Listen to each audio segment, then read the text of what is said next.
Hello everyone. July the 2nd, 7th month of a 7-year. Let me give you the pronouns which I contemplated on. Arduous, intense, overwhelming, chaotic, as multiple layers of society are coming undone. But also magical, mystical, mysterious and spectacular. So you choose. Okay, that's all I'm saying to get this start here. Now let's look at a few more thoughts which I had before we get into astrology. First, I want to apologize. I have made promises to make more recordings.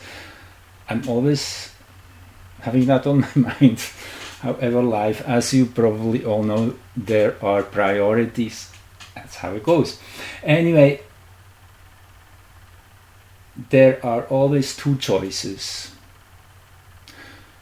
As the native grandfather told his grandson, there's two wolves living in your chest.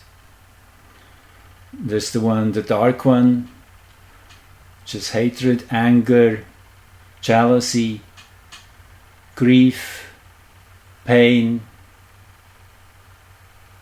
fear. And then there's the white wolf, which is love, gentleness, kindness, thankfulness, gratitude. And these two wolves, the grandfather says, they are in conflict with each other. They are fighting. So the boy asks, which of the two wolves will survive? Which one will win? Grandfather says, the one you feed. Seems pretty simple, and that's where we are at. And this is, I guess, where many people are waking up to, which truly is taking on the responsibility of being in power, because there's nothing to lose anymore. I mean, this crazy world. That's really what it is. We have been pushed to the precipice. Literally, we are at the precipice point, as the 9 very clearly say. I want to play you actually a little sequence, because this is fitting in so well. As you see, something else wants to be shown here. So just a few hours before I finally got to do this recording, we had this, an X.1 flare at 11:14 p.m.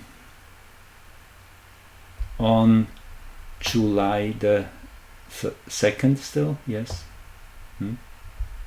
So you see, that's where I'm recording now. This is a live reading here, which you see. Anyway, let me play you this little sequence of what the 9 said.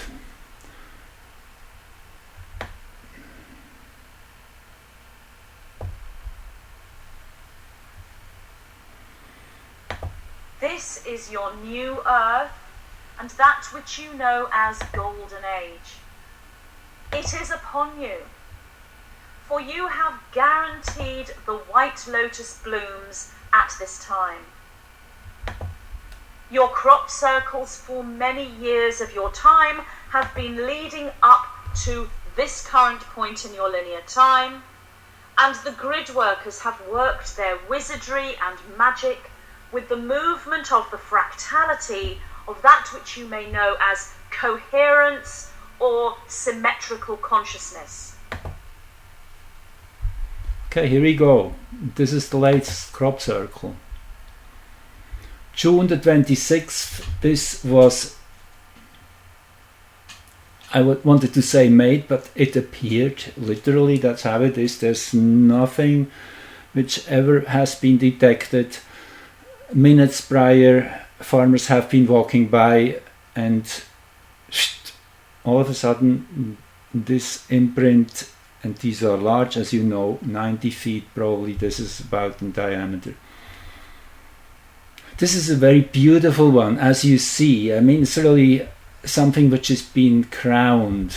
I did take this screenshot, saved it. So it shows you the 12 structure, first of all, the 12 zodiac signs.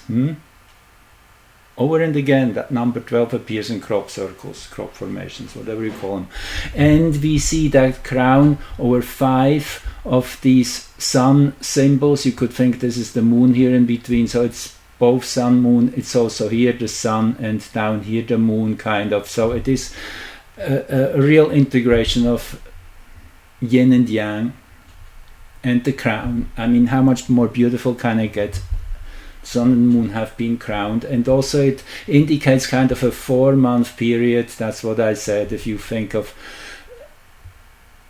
summer solstice, June 21st, July 21st, August 21st, September 21st, October 21st, being the crowning of the process, I would say. And it is pretty spectacular what's going on right now. So let me go to what we just experienced. It was the X1 flare. Where do I have it? Here. Just let me open it again.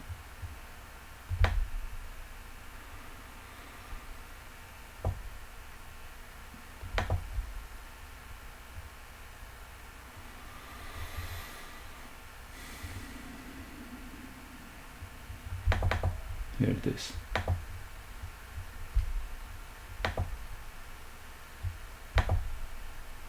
Okay. This is the heliocentric chart. Now let's just contemplate on this chart for a moment.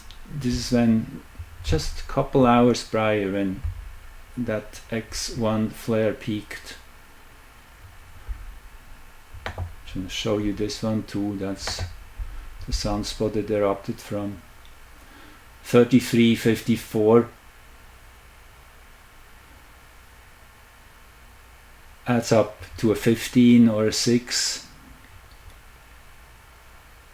Here at 60 degrees latitude,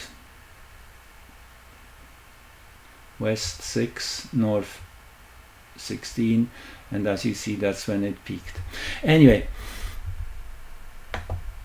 Neptune Rising, how about that? And that actually, this is I prepare quite a bit, because there's always way too more than I can share.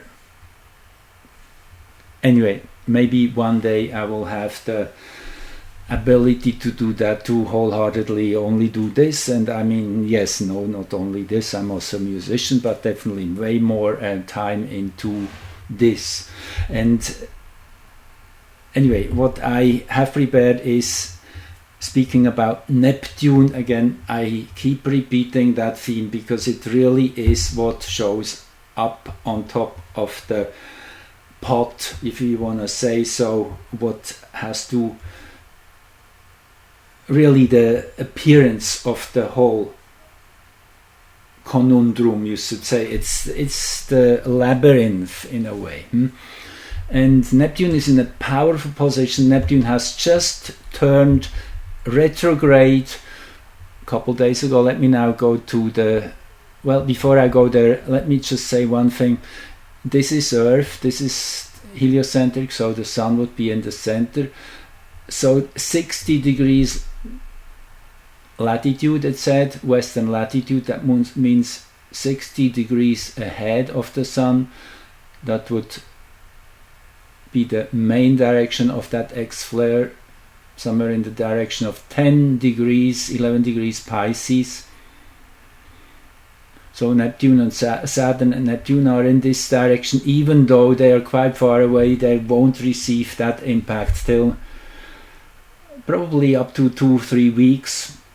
I just calculated it last time when we had a big flare, it took 5 days out to Ceres, and Ceres is still maybe 2-3 times at the most distant from what the Earth is. Saturn is a multitude of that, so it can up to 2 weeks, 3 weeks. So you see there's a delayed impact also of solar flares if we look at how they interact with the outer planets. Anyway, I found that just super interesting how this fit in, and again, I mean the 29th, 30th degree of Gemini here at the root Aspolus together with chaos. That's exactly what is going on in this reality. As I said multiple times, it's a defragmenting process.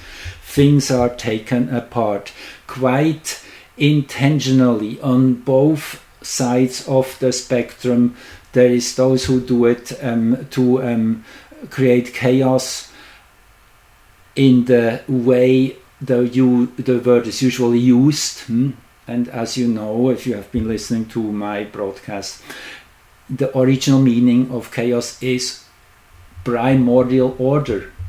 It is the pattern of the quantum vacuum, the sacred geometry, which is shining through all in nature.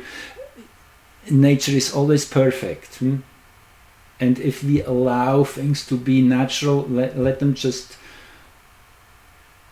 go loose, then they will adjust. Yes, it will be a little bit of an adjustment, a little bit of a disruption, adjustment, changing the perspective, using different gifts which maybe we have not even known we had, all of that together in the final degree of Gemini. I mean, this is the heliocentric chart, yes, we are looking at here, and this is still going on for another, I guess, 6 to 8 months until Aspolus. Aspolus takes about 76 years, I guess, once around the zodiac. So yes, definitely a few more months still, also entering Cancer, which will be repolarization. Anyway, what really is the target here in these next 3 weeks in this amazing month of July? This is where we are going when Venus will turn retrograde. Say it or not, 29:59 Cancer, the Sun will be at the very end point of, there's just minutes left, and the Sun will enter Leo. So it's at the peak experience, at the peak also activation, having understood, having integrated of Cancer energy. The Sun is here really an apex point in many ways. The last degrees of signs, they are incredibly rich, and that energy, whatever, if you're looking at Pluto, for example, has been traveling through Capricorn since 2008, and is just now at the last time retrograde here. Actually, it will dip one more time because it's so slow in 2024, also back in Capricorn. But it is definitely one of the last lapses into this energy. Had been in for 15 years. So it is manifesting a perfection of methods, of having learned a lot through these 15 years. And that's exactly the same with any body, any celestial physical body, and these signs, when they come to the end of a sign, they are extremely rich and knowledgeable of that sign's resonance and its gifts, its potentials. And then the Moon, I mean, what can you say? Perfectly opposing Neptune. Yes, Neptune again here. And you will see it's just unbelievable. I mean, before I go too deep into this chart, I just want to really put highlights out. You see this one here? Mercury, the black moon. This is bringing the glaring focal point onto the shadow through Mercury, here right at the root of this chart, at the source point. That is the plumb line for those of you who are not yet too familiar. This is just has such an off angle because the chart is cast for a place quite northern latitude, elevated latitude, which means in summer the sun rises here way north of the sunrise point it would have on the equator, which is the equatorial ascendant. So you get, this is why we have this big angle, and naturally you already see it. I mean, there's too many things to talk about here. There's Hygeia here at the top of the chart. Now this Venus retrograde is the beginning of Venus going into a retreat, you could say. Venus has been super important actually since last October, which was really when the big wall broke with all of a sudden Elon Musk, and it was just one of many things which happened pretty much simultaneously, which were opening the gates. They couldn't contain the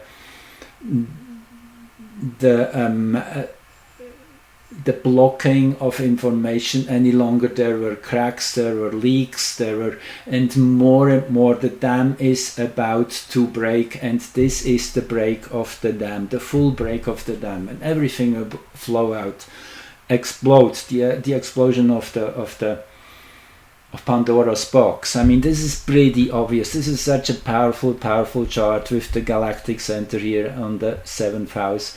And yes, the nodes now in the last degrees cardinal, they change signs on the 18th of July.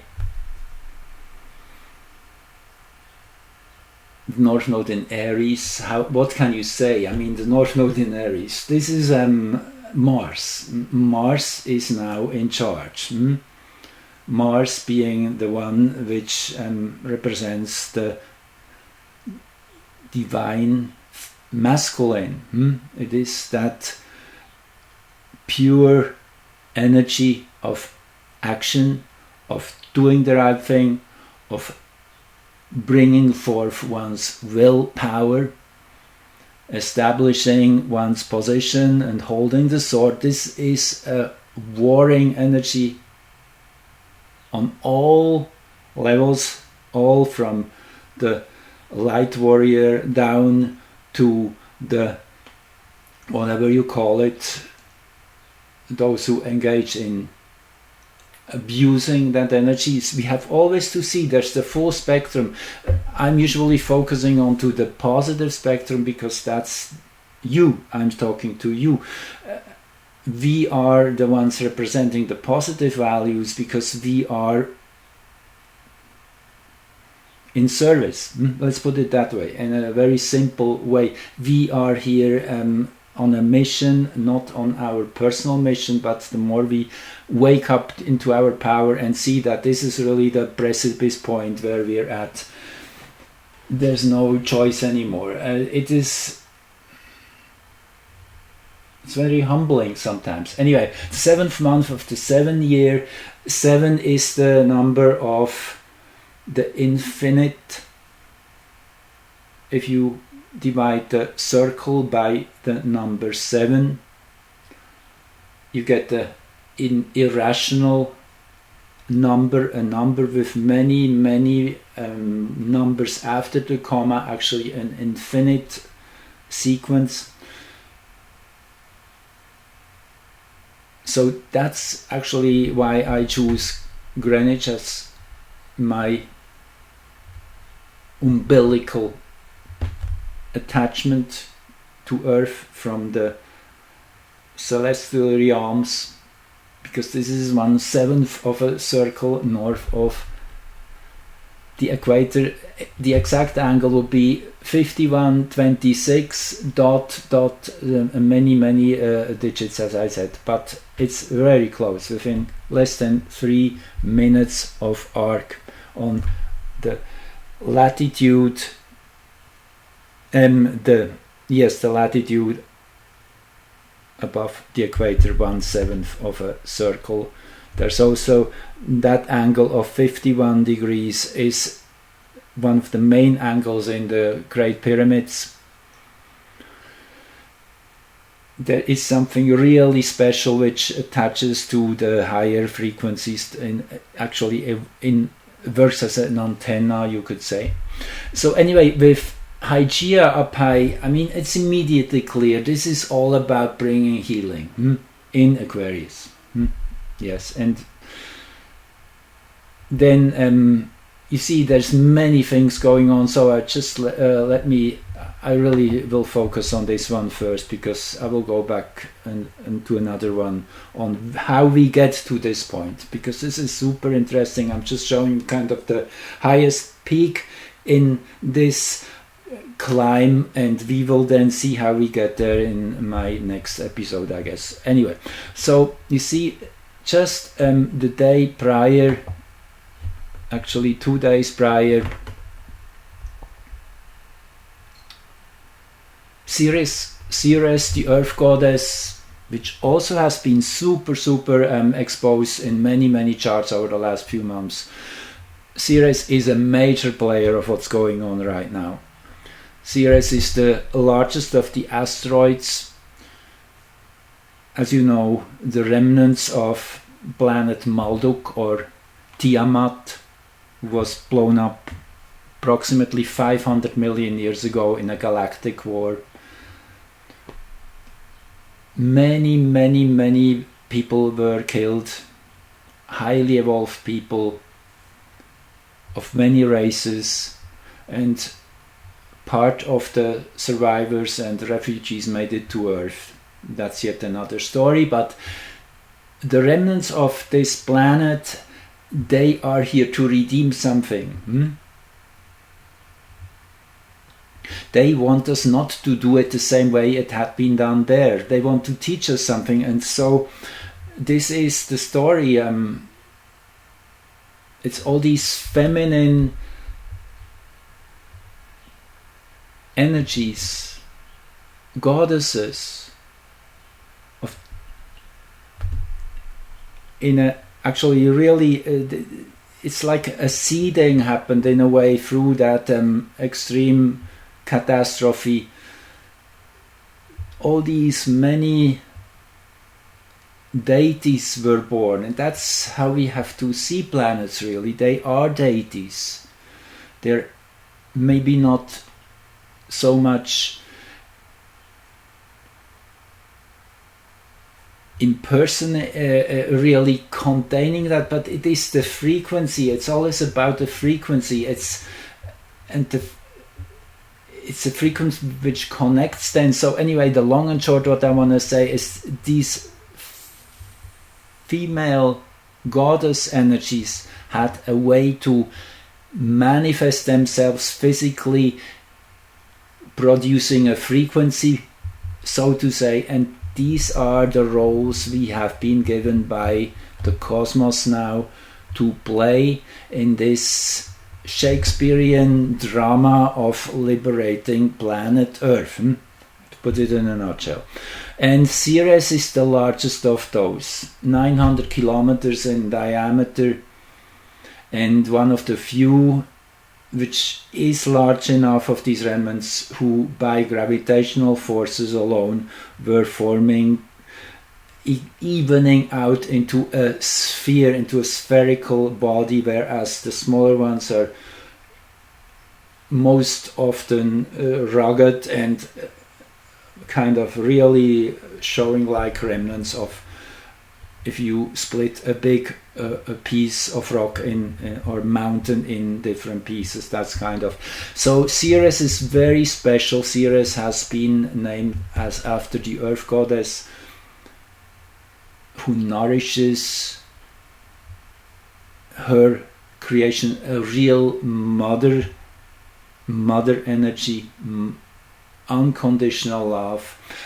However, this includes, as a mother would do if she truly loves her child, if the child needs harsh words and a very clear line drawn and big no. This is what Ceres can give too. So Ceres has that power too, and that is often forgotten.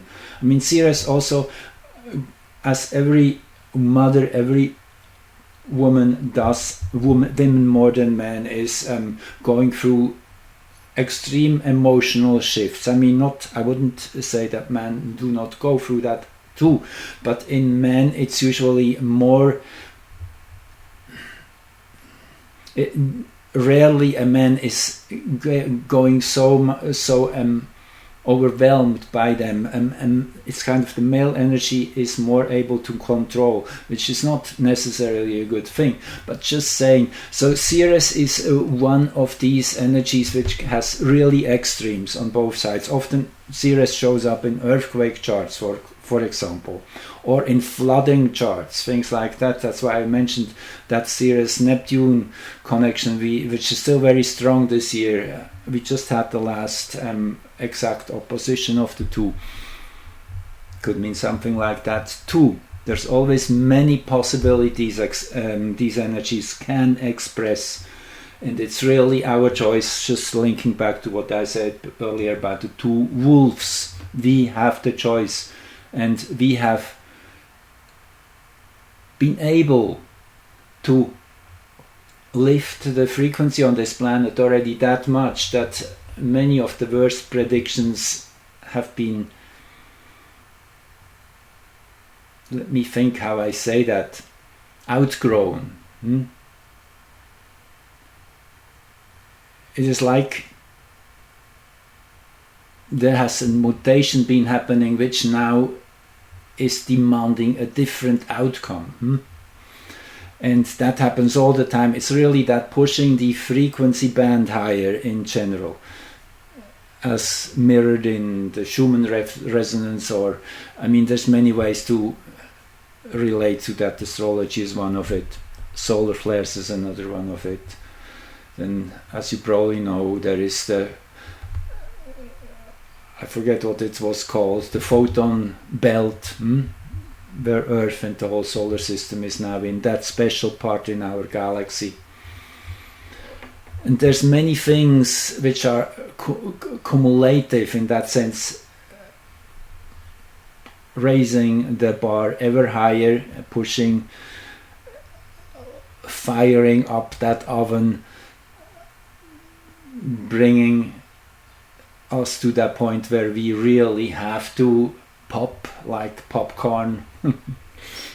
There's nothing which can stop that anymore. Anyway, so yes, it's just such an exciting time we are living in. So this is where it all starts, that finale, I would say, where things really get blown wide open with Ceres heliocentrically entering Scorpio here at okay, this is a geocentric chart. Do I have the heliocentric chart? Here, yes, here is the heliocentric. 0, 0, 0, Scorpio. Now, I want to just show you one chart which I had here. I just discovered this actually today. This is huge. This was in June the 6th, 2022. 666. That was when heliocentrically Jupiter and Neptune had their conjunction here.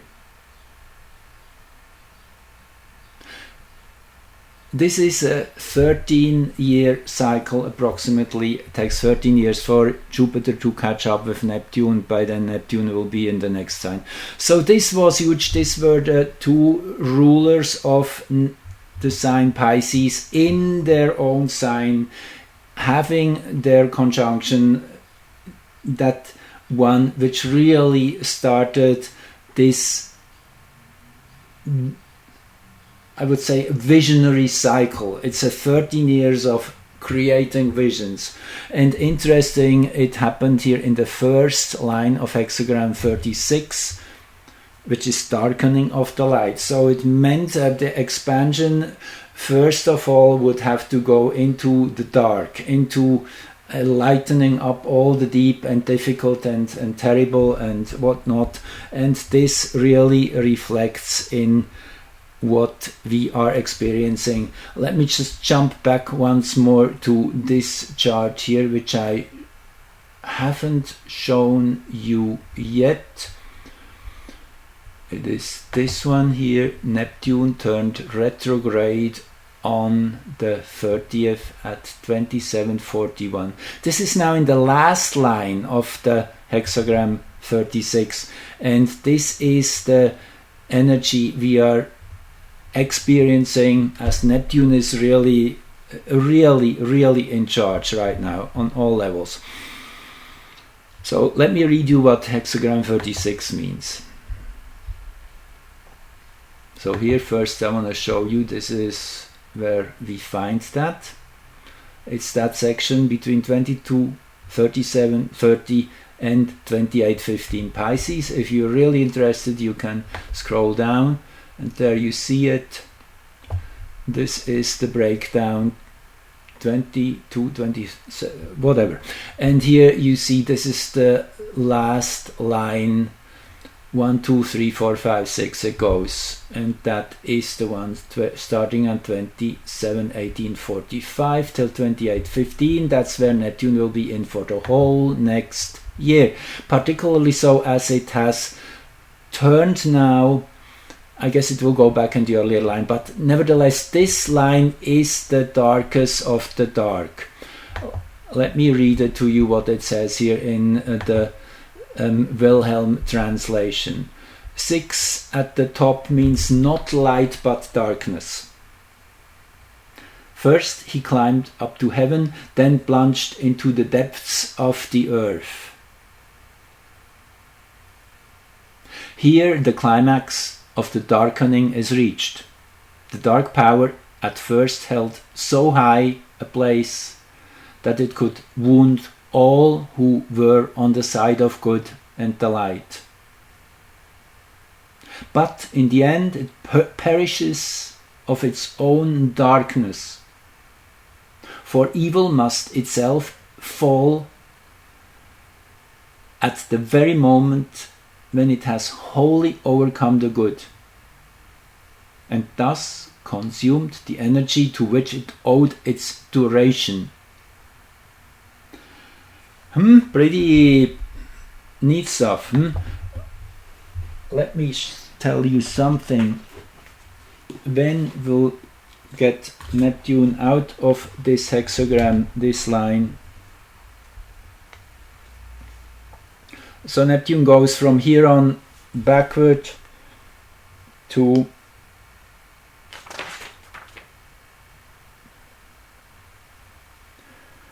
where is it here? 24 and 54 it will go back to. And then reboot and enter the hexagram 25, which will be the first real big dip into the light by April 2024. Okay, so just brace yourself. It's not getting fully resolved as yet, and then naturally Neptune will only be part of the year in the new hexagram. Going back once more, it is always that process of fully ending a cycle by dipping back one or twice more times. That is true for the outer planets who move very slowly. Anyway, this is when Neptune turned retrograde on the 30th of June, just 2 days ago, and this happened on the heels of a heliocentric Jupiter-Pluto square. That is the growing square, which started in the year 2020, Jupiter and Pluto had their conjunction. Now Jupiter has reached the exact square point. So this is the most powerful point in a cycle. Jupiter-Pluto is high energy, and it is actually often related to strong solar flares.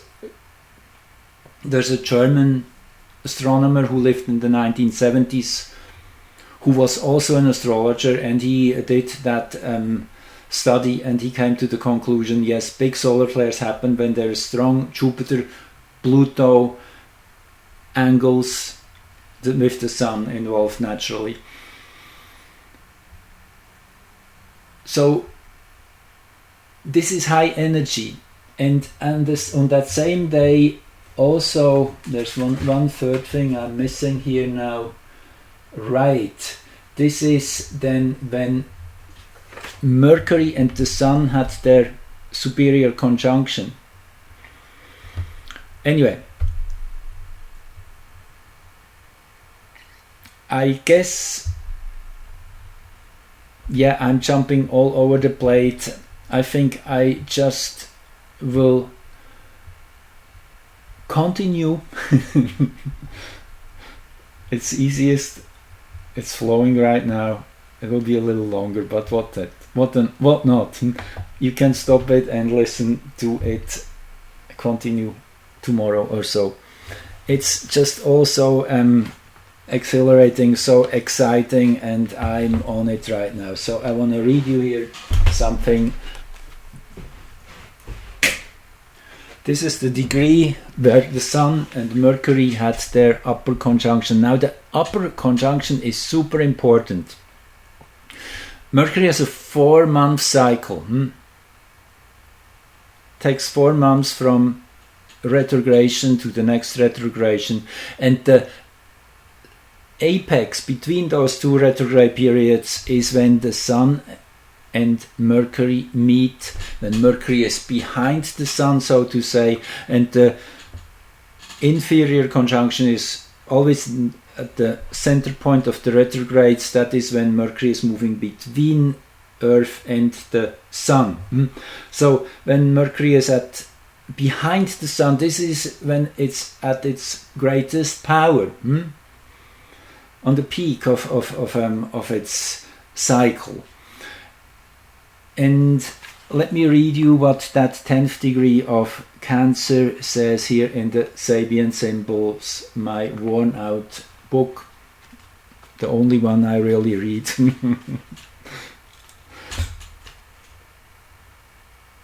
10 degrees Cancer. A large diamond in the first stages of the cutting process.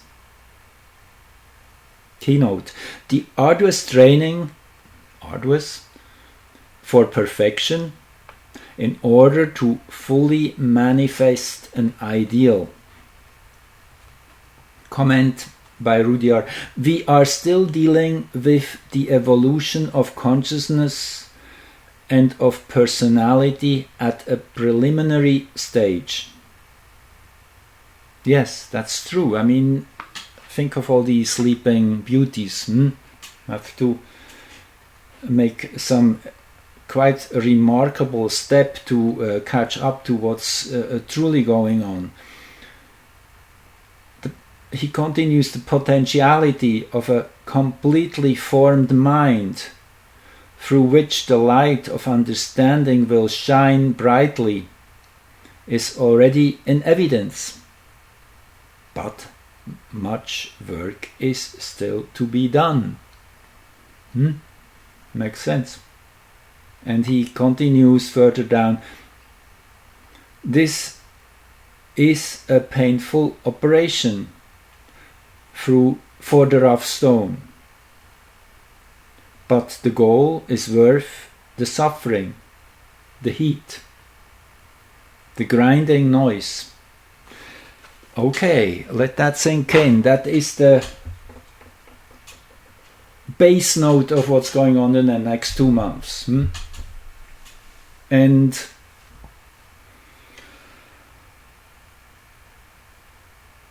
it is also another image which came to mind. It's like a balloon. which is blown up bigger and bigger. It's so much so that it's almost suffocating whatever is coming. It's pushing everything into the corner. It's in our face. We cannot really avoid it anymore, and then it's overdoing it, and it bursts. Blop, gone. But we have to be steadfast and courageous and not give in, which is the only requirement. And more people are doing this. So let me get back to... Okay.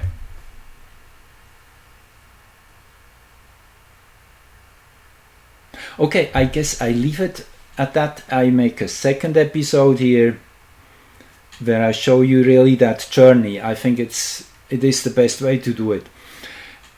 Thank you for joining and listening, and if you like, then leave a comment, always welcome, or give it a like or subscribe, or you will know what to do best. There's also ways to support me. You find that in the description under the video. Thank you so much. Love you all.